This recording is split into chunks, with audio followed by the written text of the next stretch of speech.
So, you would like to learn how to do the chaos Victorian punk updo that is quite frequently seen on this channel. Well, are you in luck today, because I'm about to show you the most ambitious, the most innovative, the most complicated, never before seen. You will not believe how this is done. Step 1, have medium length, curly or textured hair. Step 2, loosely gather up said hair into a puff. Step 3, clip into place. That's it, that's the tutorial. Well, in short, because while the day-to-day styling might be this quick 30-second process, your girl naturally has diseased pigeon energy and needs a little bit of help to reach that fluffy and textured start.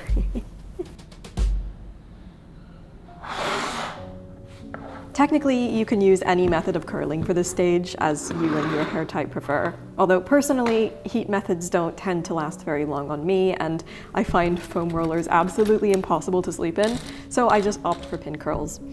I cannot stress enough that every person's hair responds differently to various curling techniques, so of course feel free to adapt this to suit your needs.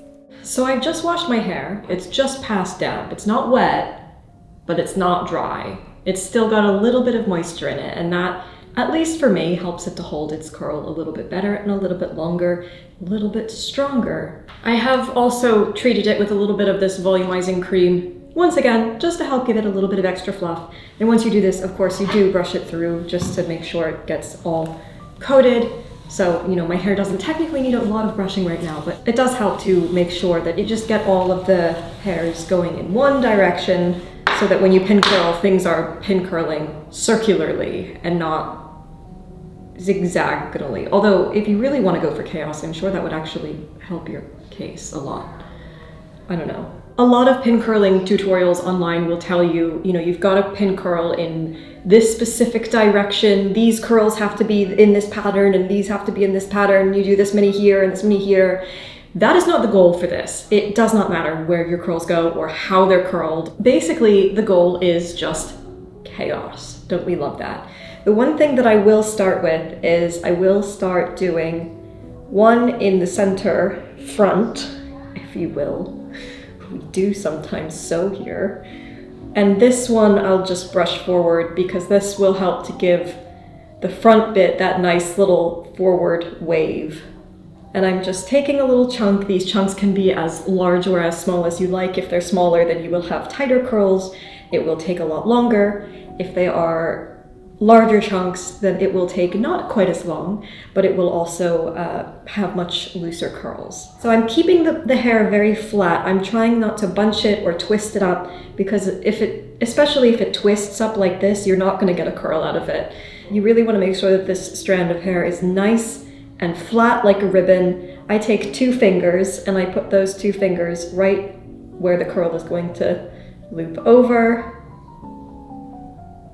Just make sure all of these ends are tucked in, and then just wrap it like so. These do not have to be neat.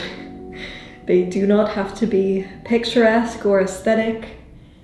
It really won't matter on the outcome of the curl, as long as you make sure that the ends of the hair are wrapped up fully. If those aren't wrapped up, then you will end up with one straight bit at the end of the curl, which is quite telling that the curl isn't natural.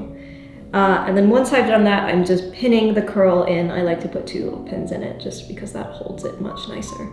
And you have your first pin curl. Now to do that to the entire rest of your head. I'm layering the 2 pins in a cross pattern for each curl, since I find that this just helps to keep the curl in place most efficiently during the night. Also, to short hair folk, this one works for you too. My brother Danny has got fantastic Regency rake and Hobbit-style looks by pin curling his much shorter hair. So as long as you have enough length just to make a ringlet, you too can enjoy the pin curled life. You do have to be cautious with longer hair though, since I found that, on me at least, after about mid-humerus it just gets too heavy and the curls fall right out. Fortunately, there are plenty of Victorian hairstyles that you can do with much longer hair. I think I have several tutorials on this channel alone, and I'm sure there are many others throughout the internet, so do go forth and seek out those. But for those of you who have shoulder to mid-length hair, this method works really well to simulate volume as well as to give you that Victorian updo vibe.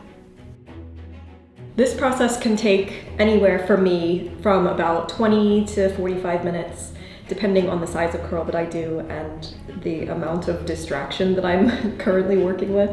So while I'm doing this, I usually like to have something on in the background, watch some Netflix, listen to a podcast, watch some YouTube videos.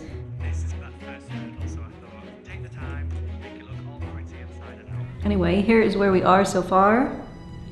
We've got some donuts happening. Now to do the rest of them. Well, it's only been like 10 minutes. We're going fast today. This is a process that might take a bit of practice, especially to get to do it by feel rather than in front of a mirror. So don't worry if this takes a bit longer or if the result doesn't come out quite exactly as planned the first time.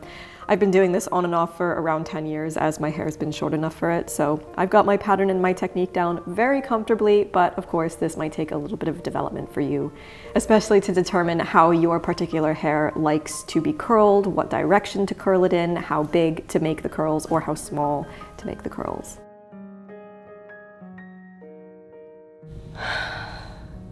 The end is nigh. I always underestimate how much hair is on the back of my head. I'm like, oh, it's going so quickly. And the back of my head just takes as long as everything else.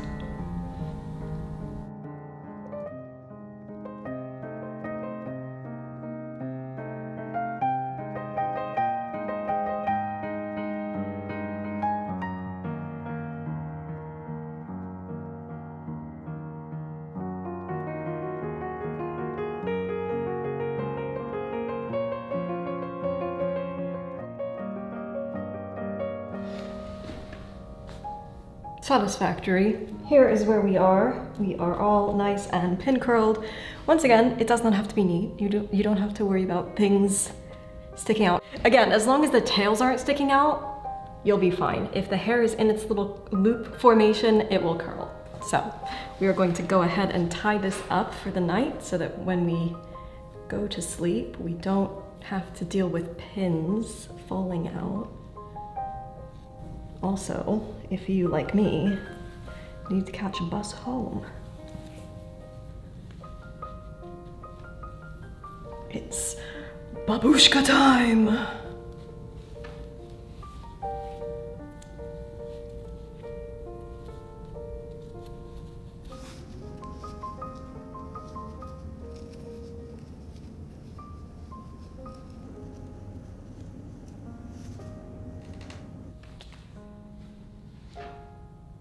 All right, I shall see you in the morning.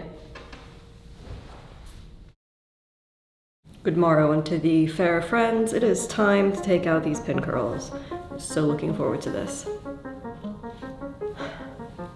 No casualties last night. Everything stayed where it needed to be. Can't always say that for every night. This process is extremely satisfying. You just get to rip out all the pins, and it only takes a minute. Although the setting process may take half an hour, it's a once-a-week ordeal that makes the hairstyling for the rest of the week a quick 30-second task. And it stays pretty sufficiently all week, especially if I'm wearing it up consistently and keeping it out of the rain.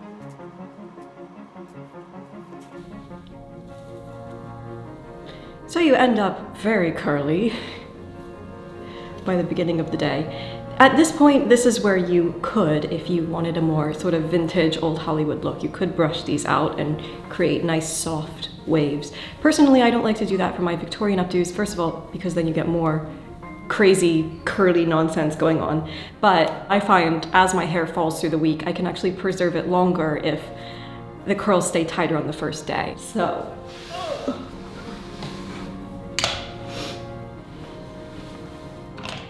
Now is where the magic happens. You do the thing. I do like to sort of run my hands through it a little bit though, instead of full out brushing it just to break up the curls a little bit so that you have a little bit more volume, a little bit more chaos going on, and a little bit less little ringlets, little 1860s ringlets, because that's not the vibe we're going for.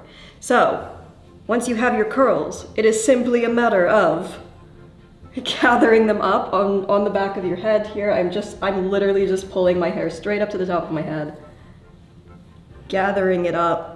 You can put a little twist in the back of it if it's a bit longer than you'd like and it's falling over a bit more than you'd like. I am trying to put most of the twist and most of the gathering in this back portion here and leaving the front free to do whatever it wants, because eventually throughout the day this will come down and form a little fluffy thing, and then I literally just take a clip and then it is simply a matter of clip. This is the quick and dirty method, and this is the method that I usually do in my day-to-day life, purely because it's so quick and easy. You can go in with pins and, you know, hairpin the whole thing properly. That's what I've often done as well for, you know, things, shoots, videos, whatever, where I have to be more, you know, convincingly Victorian and a little bit less like history-bounding Victorian style, because the clip probably isn't the most historically accurate method, and the pins definitely would have been used a lot more. So there you have it. Chaos Victorian. This is literally the quickest, I mean, once you've got the curly hair. So if you have curly hair naturally, your hairstyle will take 30 seconds to do, but if you don't, then, you know, it might take, you know, half an hour, a week to set it and, you know, get it into shape first. But, you know, once that's all done, then it is literally the quickest hairstyle ever. And I always get comments like, oh my God, your hair looks so amazing. How did you do it? It must have taken forever. And it's like, no, it literally took 30 seconds and I just had a clip and I needed it up. So I just put it up and now we're vibing like Victorian punk style. So I hope that answers your question. And I hope that wasn't terribly disappointing because it literally involves no effort. Okay, bye.